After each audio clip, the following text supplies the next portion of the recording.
ചൈനയിൽ നിന്ന് ഇമ്പോർട്ട് ചെയ്ത് പുതിയൊരു ബിസിനസ് തുടങ്ങാൻ ആഗ്രഹിക്കുകയാണോ നിങ്ങൾ? OEM ആണോ ODM ആണോ നിങ്ങൾക്കുള്ള ബെറ്റർ ചോയ്സ് എന്ന് ഞാൻ പറഞ്ഞുതരാം. OEM എന്നത് ഒറിജിനൽ എക്യുപ്മെൻറ്റ് മാനുഫാക്ചർ, ODM എന്നത് ഒറിജിനൽ ഡിസൈൻ മാനുഫാക്ചർ. സിമ്പിളായിട്ട് പറയുകയാണെങ്കിൽ OEM എന്നത് നിങ്ങളുടെ സ്പെസിഫിക്കേഷനും നിങ്ങളുടെ ഡിസൈനും വെച്ചിട്ട് ആ മാനുഫാക്ചർ നിങ്ങൾക്ക് വേണ്ടി പ്രൊഡ്യൂസ് ചെയ്ത് തരുന്ന പുതിയൊരു പ്രൊഡക്റ്റ് ആയിരിക്കും.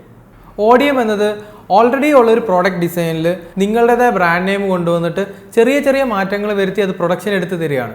നിങ്ങൾക്ക് മാർക്കറ്റിൽ ഇതുവരെ ഇല്ലാത്ത നിങ്ങളുടേതായ ഒരു പ്രോഡക്റ്റാണ് കൊണ്ടുവരേണ്ടതെങ്കിൽ OEM ആണ് ബെറ്റർ ചോയ്സ്. നിങ്ങളുടേതായ കസ്റ്റമൈസേഷൻ ആയതുകൊണ്ട് ഓർഡർ ക്വാണ്ടിറ്റി വളരെ വലുതായിരിക്കും.